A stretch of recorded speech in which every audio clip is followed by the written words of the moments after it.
Hi, it's Chris with Implied Music. Once you've got a chord progression you like, and of course, that's no small feat, making the chords move smoothly from one to the other is the next orchestration challenge. Good voice leading helps, but a little melodic figure that will propel us from chord to chord is a great device. And I want to look at one of my favorites today.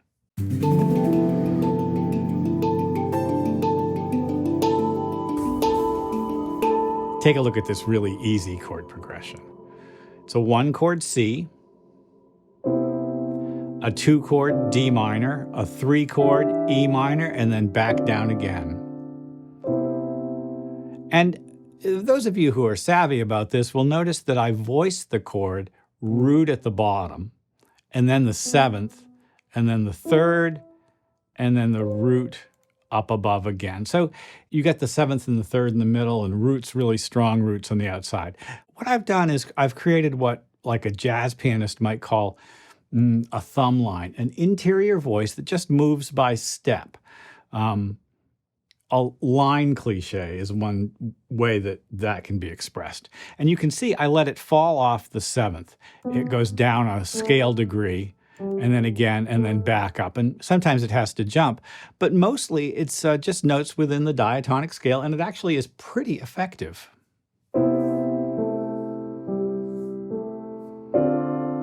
It's kind of pretty, sounds a little hokey, a little old-fashioned.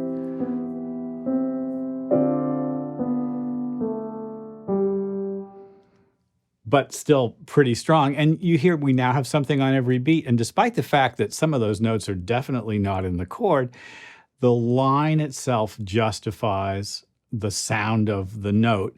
And it doesn't last long. It sort of creates a kind of a tension and resolution.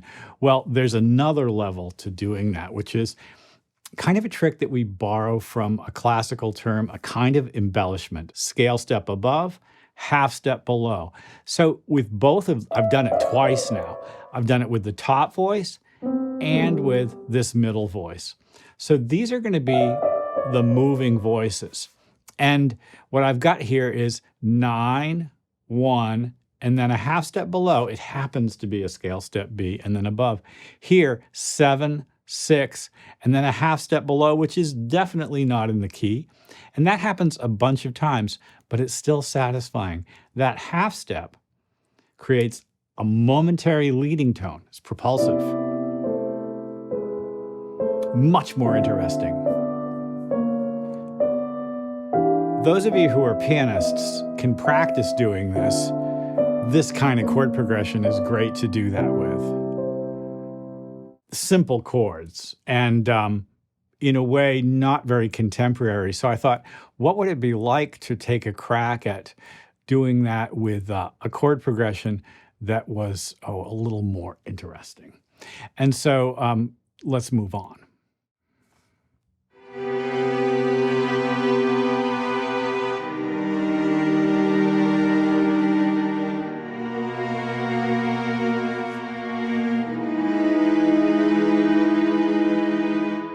All major chords, C, E flat major, B major, interesting change. These are relationships in thirds, right? You sort of might think of them as chromatic mediant relationships. And then finally the E, and then it would cycle. E is a third away from C.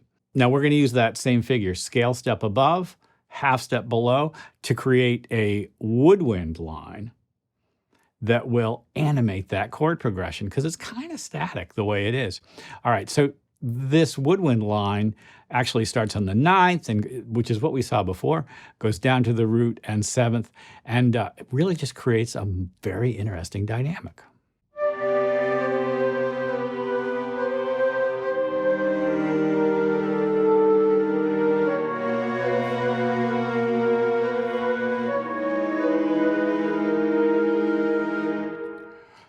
It's almost like a melody, isn't it? And yet it really is just an embellishment to the chord. I think the best embellishments can work that way for us.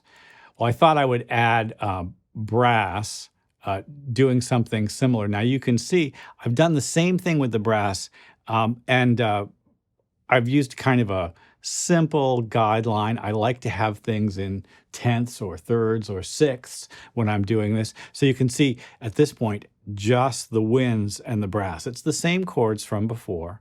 Let's listen to how they sound together. It's really exciting.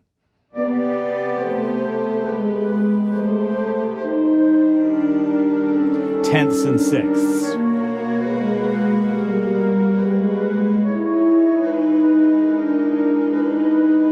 Now, there's no question that there are moments of a dissonance with the strings. I just brought the strings back in, and you can see that there's lots of,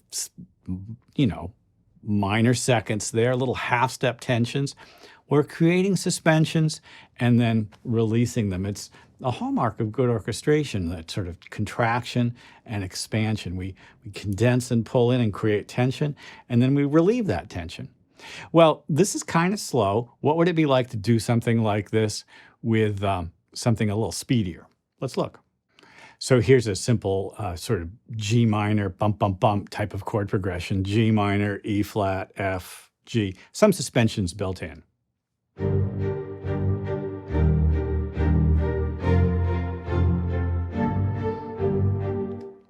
Three chords all in the same key, no biggie, right?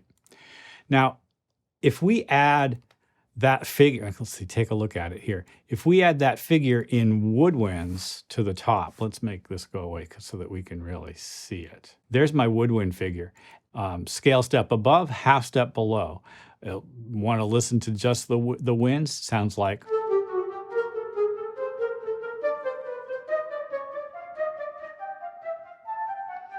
Take a deep breath, because you write that for a woodwind player and you better give them an opportunity to relax after you're done.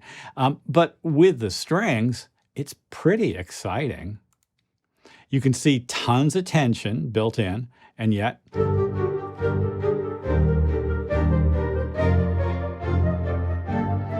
loops nicely. Now, I thought I would add bass down below, and it's quarter notes, but using the same rule. Scale step above, half step below. Let's bring it in.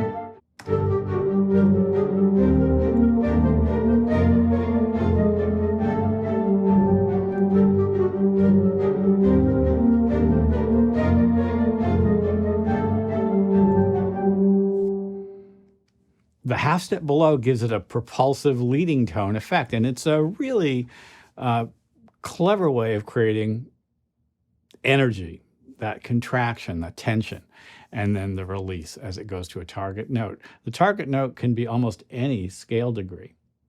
Well, I hope this has been useful. Like this, subscribe to the channel, and if you ding the bell, you'll be notified when I do my videos. I'll see you next time.